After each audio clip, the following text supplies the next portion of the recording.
தொடர்ந்து நாம் இந்தியா சுதந்திரம் அடைந்து விட்டது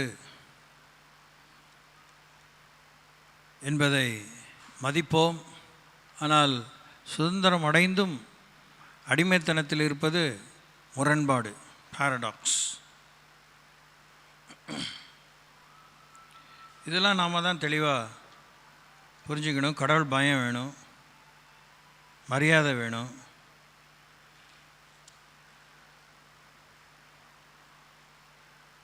ஆண்டவரத்தில் போய் சேர்கிற வரைக்கும் இல்லை நம்ம அவரை எடுத்துக்கிற வரைக்கும் ரெண்டு சம்பவம் தான் நமக்கு நடக்கும். ஒன்று நாம் மரித்து போவோம், இல்லை ஆண்டவர் நம்மளை உயிரோடு இருந்தால் எடுத்துக்கொண்டு போவார். இந்த இரண்டு சம்பவங்களுக்கு இடையே நாம் அடிமைப்பட்டு போகாமல் கர்த்தருக்கே சொந்தமானவர்களாக இருக்க சத்தியத்தை அறிந்து கொண்டே இருக்க வேண்டும். சத்தியத்தையும் அறியுங்கள், சத்தியம் உங்களை விடுதலையாக்கும். 66 புஸ்தகம் கொண்ட வேதத்தையே நம்ம மனப்பாடம் பண்ணியிருந்தால் கூட ரொம்ப சந்தோஷம்தான் ஒரு பக்கம். ஆனாலுமே விடுதலை பெற வேண்டும். 66 புத்தகங்களிலே சொல்லப்பட்ட ஒவ்வொரு கருத்துக்களும், உண்மைகளும், வழிமுறைகளும், ஏகுமுறைகளும், அறிவுரைகளும், கட்டளைகளும், பிரமாணங்களும், வாக்குறுதிகளும் நாம் விடுதலை பெறுவதற்காக, பாவத்தின் அடிமைத்தனத்திலிருந்து விடுதலை பெறுவதற்காக. கர்த்தருடைய ஆவியானவர் எங்கே உண்டோ அங்கே விடுதலை உண்டு என்று சொல்லப்பட்டிருக்கிறது. கர்த்தருடைய ஆவியானவர் தான் உலகத்துக்கு தேவை, உலக மக்களுக்கு தேவை. உலக மக்களிலிருந்து, உலக மக்கள் 800 கோடி, இந்தியாவில் 145 கோடி, 800 கோடி மக்களிலிருந்து எத்தனை கோடி மக்களை ஆண்டவர் தன்னுடைய மனவாட்டியை தெரிந்து கொள்கிறார்களோ அவர்கள் எல்லாரும் விடுதலை பெற்று இயேசுவுக்கு சொந்தமாகும்படி முழு பொறுப்பை எடுத்து கொண்டிருக்கிறார் தேவாதி தேவன், 3ஆம் ஆளாகிய சர்வேசனாகிய தேவன். சுதந்திரத்தை பற்றி யோசிக்கும்போது இன்னைக்கு காலையில் எனக்கு அதான் மனசில் தோணிச்சு. This my opinion. we are given independence to depend on God totally. நமக்கு தேவனே முழுமையாக சார்ந்து வாழும்படியான வாழ்வுக்காக தேவன் நமக்கு சுதந்திரம் அளித்திருக்கிறார். ஆங்கிலத்திலும் தமிழிலும் சுதந்திரம் என்கிற வார்த்தை சற்று முன்னும் பின்னுமாக மொழிபெயர்க்கப்பட்டிருக்கிறது. முன்னும் பின்னுமான அர்த்தமுடையதாக இருக்கிறது. சுதந்திரம் என்பது இப்போ தூங்காமல் கேட்கணும். ஜெபித்தவங்க, ஜெபிக்காதவங்க, சிஸ்டர் காவேரி, மற்றவங்களாம் நீங்கள் ஜெபிக்க தான் வரீங்க. ஜெபிக்க கற்றுக்கணும், கடவுளோடு நீங்கள் பேசணும். இப்படி சொல்லிட்டா உடனே அடுத்த வாரம் கூட்டத்துக்கு வராமல் இருக்கிறது ஒன்றும் திறமை இல்லை, அது ஒன்றும் பெரிய சாதனை இல்லை. நாங்களாம் கடவுள்கிட்ட தான் பேசுகிறோம். வீட்டில் பேசுகிறீங்களா, வாய் அடிக்கிறீங்களா, கர்த்தர்கிட்ட தனியாக ஒருத்தர் வாய் அடிக்கிறீங்களா, அதை தான் இங்கே காமிங்க. You have to learn to speak. ஜெபிக்க கற்றுக்கணும். சில விஷயத்தை சொல்கிறதுக்கு எனக்கு கஷ்டமாக தான் இருக்குது. செம்ம அடி வாங்கி தான் இன்னும் நானே முழுசாக திருந்தலைங்கிற சொல்லிக்கிறதுலுமே மகா வெட்கக்கேடாக இருக்குது. சில விஷயத்தை வாயை திறந்து நீங்கள் ஜெபம் பண்ணால் தான் கடவுள் கேட்பார். அது உங்களால் ஒத்துக்க முடியும், என்னாலே ஒத்துக்க முடியல. அதனால் நான் ஒத்துக்க முடியலங்கிறதுக்காக நீங்கள் ஒத்துக்காமல் இருக்கக்கூடாது. சில விஷயத்தை வாயை திறந்து தான் தேவன் சொல்கிறார். ஜபத்தை பற்றி தான் இன்னுமே நம்ம இந்த ஜபத்தை பற்றி தான் இந்த ஆல் தீஸ் டேஸ். நாளைக்கு ஆக்சுவலாக ஆடி முடியுது. ஸோ ஆடி ப்ரேயர் முடியுது. அப்பா அப்படின்னு நீங்கள் ஒன்றும் பெருமூச்செலாம் விட வேண்டாம். சுதந்திரம் என்பது தேவன் நமக்கு தருகிற உரிமை, ரைட். அந்த உரிமையை செயல்படுத்துவதும் செயல்படுத்தாமல் இருப்பதும், அந்த உரிமையை பிரயோஜனப்படுத்தி கொள்வதும் பிரயோஜனப்படுத்தி கொள்ளாமல் இருக்கும் உரிமை, அறிவை பயன்படுத்துவதும் பயன்படுத்தாமல் இருப்பதற்கு தேவன் நமக்கு உரிமை கொடுக்கிறார். தேவன் நமக்கு இப்படி பேரிரக்கத்தோடு கூட பாவ மன்னிப்பை கொடுக்கிறார். நம்மாலே சம்பாதித்து கொள்ளவே முடியாத, சம்பாதிக்கிறதுக்கு யுக்தியே கிடைக்காத அப்படிப்பட்ட விஷயங்களை தேவன் நமக்கு இலவசமாய் கொடுத்திருக்கிறார். அதையெல்லாம் உபயோகிப்பதற்கும் உபயோகிக்காமல் போவதற்கும் உரிமை கொடுத்திருக்கிறார். அதுதான் சுதந்திரம், ஃப்ரீடம். டெலிவரன்ஸ் அப்படிங்கிறது விடுதலை. இப்படி தேவன் நமக்கு ரட்சிப்பை கொடுத்திருக்கிறார், பாவ மன்னிப்பை கொடுத்திருக்கிறார், தெய்வீக சுகத்தை கொடுத்திருக்கிறார், நம்மை தேவனுடைய பிள்ளைகளாக்கி இருக்கிறார், நம்மை குமாரத்திகளாக்கி இருக்கிறார், நம்மை புத்திர சுவீகாரர்களாக்கி இருக்கிறார், நம்மை நண்பர்களாக கருதி இருக்கிறார், நம்மை உச்சகட்டமாக மணவாட்டியாக தெரிந்து கொண்டிருக்கிறார், சீடர்களாக தெரிந்து கொண்டிருக்கிறார். அதில் முக்கியமான பொறுப்புள்ள பணிகளை அப்போஸ்தலனாகவோ தீர்க்கதரிசியாவோ மேய்ப்பனாவோ போதகனாவோ சுவிசேஷனாவோ தேவன் நம்மை தெரிந்து கொண்டிருக்கிறார். மூப்பத்திகளாக தேவன் நம்மை தெரிந்து கொண்டிருக்கிறார். இதிலெல்லாம் நம்மை செயல்படுவதற்கு, பிரயோஜனப்படுத்தி கொள்வதற்கு, அப்படியே அல்சாட்டியமாக சோம்பேறிகளாக இருந்து நாசமாவதற்கு தேவன் நமக்கு உரிமை கொடுத்திருக்கிறார். உரிமை குரல் நீங்கள் எழுப்பலாம். உரிமை குரல் எழுப்பியும் குரல் எழுப்பாமலும் அமைதியான போராளியாகவும் நீங்கள் ஒத்துழைக்கவும் செய்யலாம், ஒத்துழைக்காமல் இருக்கலாம். இதுதான் சுதந்திரம். இப்படிப்பட்ட சுதந்திரம் நம்முடைய அரசியல் சாசன சட்டத்திலே இருக்கிறது. ஏறக்குறைய அனைத்து தேசங்களிலும் 238 தேசம் இருக்குது. ஒரு 38 தேசம் குறைச்சிக்கும், 200 தேசங்களில் இருக்கிற சட்டத்திட்டங்கள் இல்லை, இன்னும் ஒரு 100 கூட குறைச்சிக்கிட்டா 138 இல்லை 150 தேசங்களிலே இந்த வேதத்தை தழுவிய சட்டங்கள் தான் அரசியல் சாசன சட்டங்களாக இருக்கின்றன.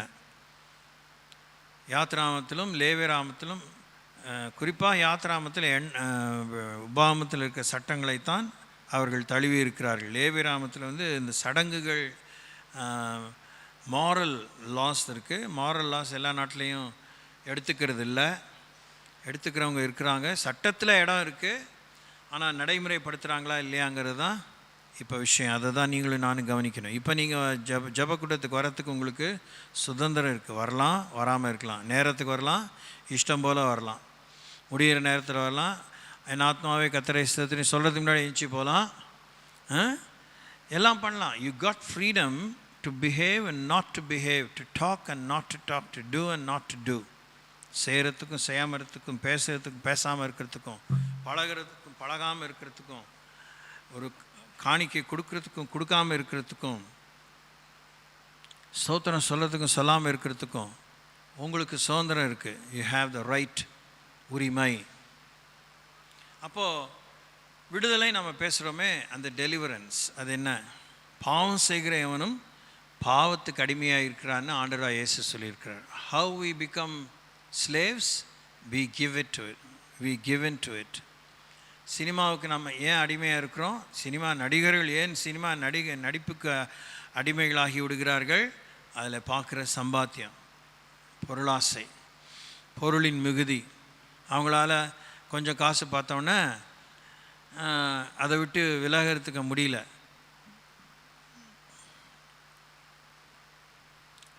இப்படி ஒவ்வொரு விஷயமும், குடி, விபச்சாரம், வேசித்தனம், திருட்டு தொழில், திருடுற புத்தி, காசு திருடுறது, பொருளை திருடுறது, பக்கத்தை விட்டு முருங்காய் திருடுறது, அதுவும் திருட்டு தான். எங்கள் வீட்டுக்குள்ளே அப்படி இருந்து நின்றுச்சு பதர், நிற்கும் தான், மரணம் அப்படி தான் வளைஞ்சி நிற்கும்.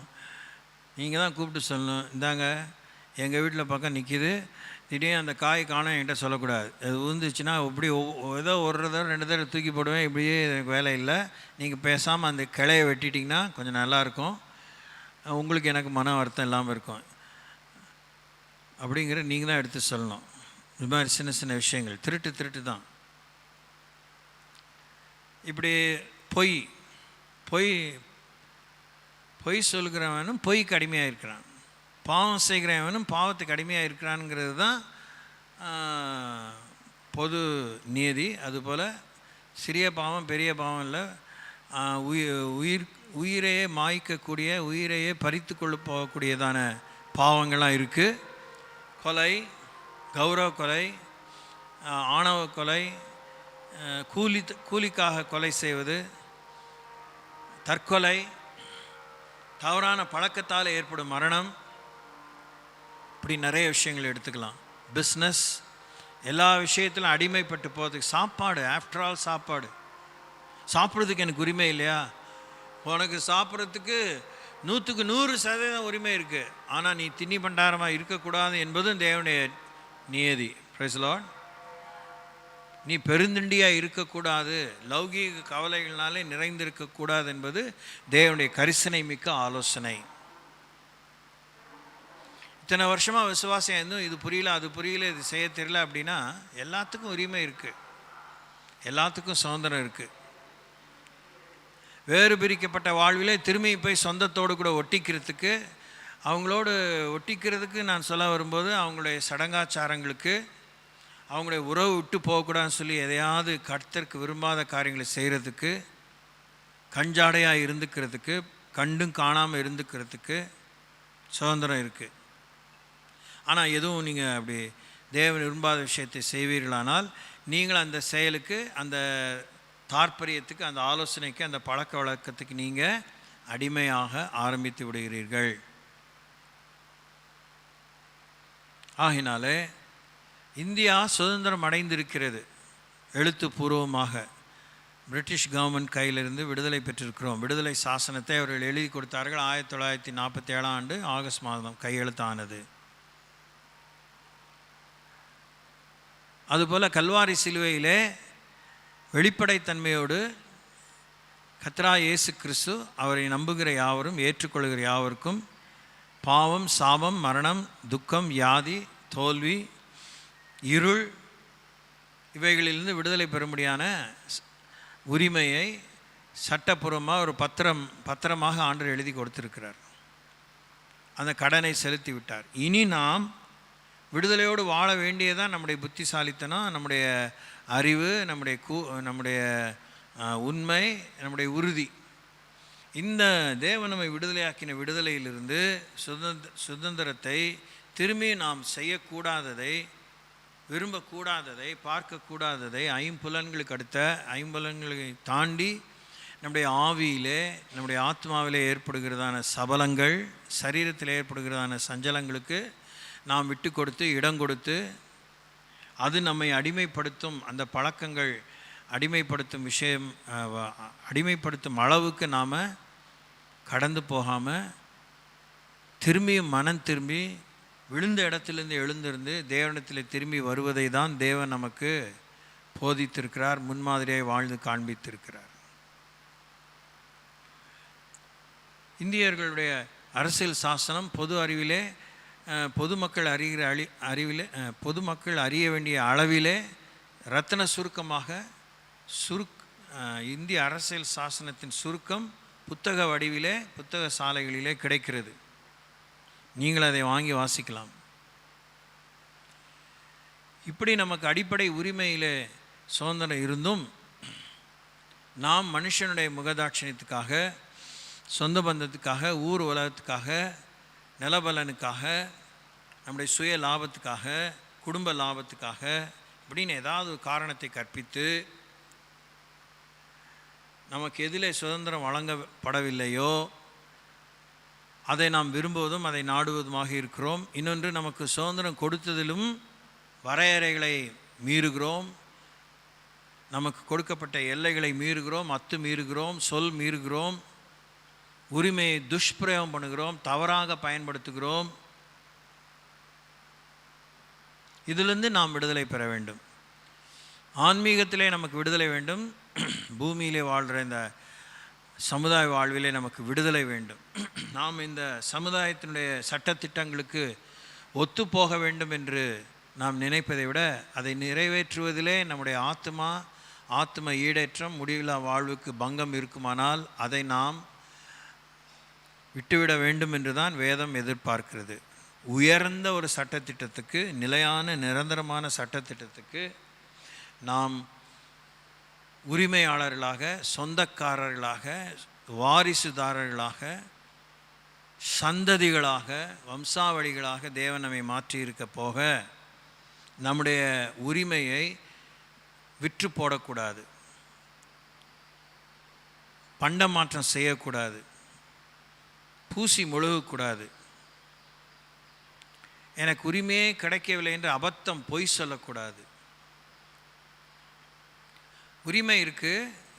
சேஷ்டபுத்தர் பாகத்தை விற்று போடுவதற்கும் உயிர் போனால் போகட்டும், எனக்கு கூழ் தேவையில்லை, கர்த்தர் கொடுத்த ஆசீர்வாதம் தான் தேவைன்னு வாழ்கிறதுக்கும் ஏசாவுக்கு உரிமை இருந்துச்சு, புத்தி கூர்மை இருந்துச்சு அடிப்படை அளவுக்கு. அதுக்கு அவன் போய் பிஹெச்டி படிச்சிருக்கணும்னு அவசியம் இல்லை.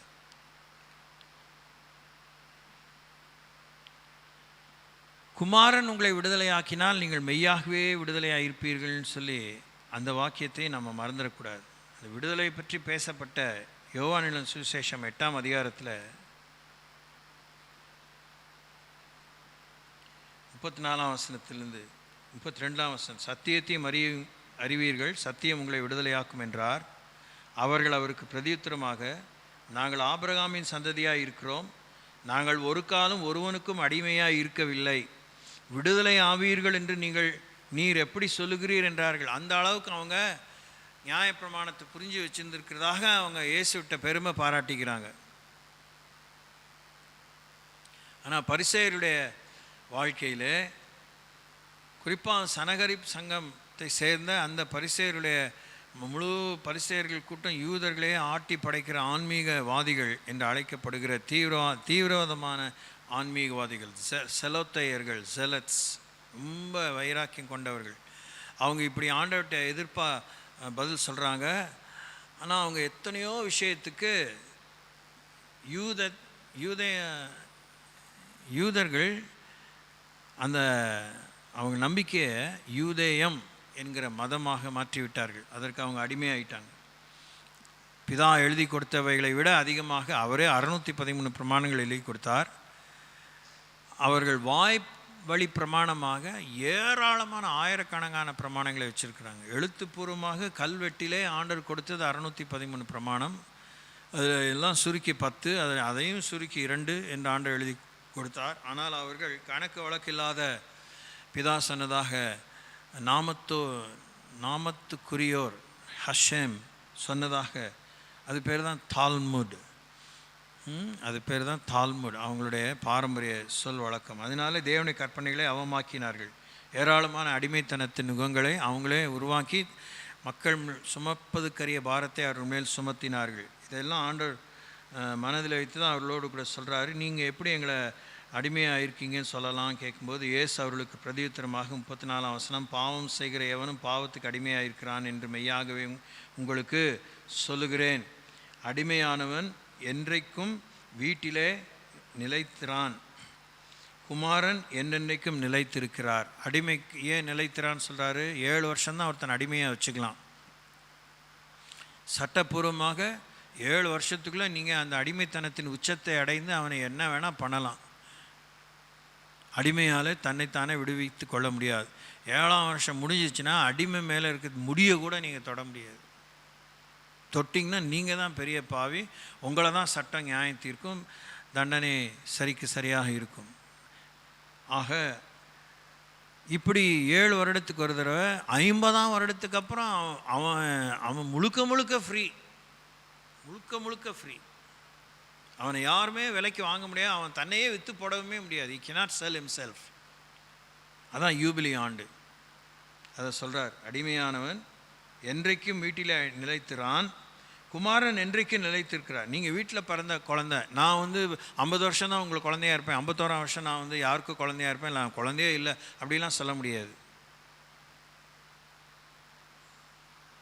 ஆகையால் குமாரன் உங்களை விடுதலையாக்கினால் மெய்யாகவே விடுதலையாவீர்கள் என்று ஆண்டவர் அங்கு சொல்கிறதை பார்க்கிறோம். இயேசுவுக்கு சொந்தமாயிட்டோங்கிறத எழுத்துப்பூர்வமாக புரிஞ்சு வச்சிருக்கிறது ஓகே, பிரசங்க வாக்கியமாக பிரசங்கித்து பார்த்து மகிழ்வது ஓகே. ஆனால் விடுதலை அடையாமல் அடிமைத்தனத்திலே கட்டப்பட்டிருப்பது சாபம். பாவம் செய்கிற எவனும் பாவத்துக்கு அடிமையாக இருக்கிறான். நீ நன்மை செய்தால் மேன்மை இல்லையோ, நீ தீமை செய்தால் பாவம் வாசற்படியிலே படுத்திருக்கும். இதெல்லாம் சாபமே கிடையாது. இதெல்லாம் பிரின்சிபல். முற்பகல் செய்யின் பிற்பகல் விளையும் என்கிறதான நியதிகள். நெல்லை விதைச்சா நெல், தினையை விதைச்சா தினை, வினையை விதைச்சா வினை. அதான் மேட்ரு. ஆக இந்தியா சுதந்திரம் அடைந்தது, சபையில் இருக்க மக்கள் ஆட்டுக்குட்டியான் ரத்தத்தாலே சுதந்திரம் பெற்றோம். விடுதலையான வாழ்க்கை இல்லை, பொய்யிலிருந்து விடுதலை இல்லை. பல விஷயங்கள் இப்படி அடிக்கிட்டே போகலாம். எல்லாம் அங்கங்கே கொஞ்சம் கொஞ்சம் இருக்குது. தீட்டுகளாக, கரைகளாக, அசிங்கங்களாக, தழும்புகளாக, காயங்களாக, கன்னி போன காரியங்களாக நம்ம வாழ்க்கையில் இருக்குது. அதுலேருந்து விடுதலை பெற்றாதான் உரிமையில் வளர முடியும், உரிமையை கோர முடியும். உரிமை இருக்குது, அதை யாரும் பறிக்க முடியாது. யாரும் பறிக்கவே முடியாது, பறிக்கவே முடியாது, முடியவே முடியாது. உரிமைதாரர் தான், வாரிசுதாரர் தான் வந்து நிற்கணும். வாரிசுதாரருக்காக யாரும் பேச முடியாது. வாரிசுதாரர் வந்து படுத்த படுக்கையில் இருந்தால் குண்டு கட்டால் கோர்ட்டுக்கு தூக்கிட்டு வரணும். அந்த மாதிரி ஏதாவது எக்ஸ்ட்ரீமாக ஒரு கேஸ் இருந்தால், ஊமையாக இருந்தால் ஊமை லாங்குவேஜில் பேசி அவனுக்கு விளங்க வைக்கணும். அவன் சொல்கிறது தான் அவனுடைய உரிமை என்ன, அந்த உரிமை நிலைநாட்டப்படுவது என்ன, அதனால அவனுக்கு கிடைக்க போகிற நன்மை என்ன, அதெல்லாம் இன்னொருத்தருக்கு எழுதி கொடுத்தாலும் உரிமையாளன் சட்டத்துக்கு உட்பட்டு தான் எழுதி கொடுக்க முடியும். அப்போ நம்ம வந்து எவ்வளோ விஷயத்தில் சட்டத்தை மீறி குறுக்கு வழியில் கோணங்கி புத்தியோடு கூட கடவுளோடு பழகுகிறோம். ஊழல் போக்கு நம்ம மனதில் இருக்குது. இதுலேருந்து நம்ம விடுதலை பெறணும். நிறைய விஷயம் இருக்குது. நேரம் ஆயிடுச்சு. ஸ்தோத்திரிப்போம்.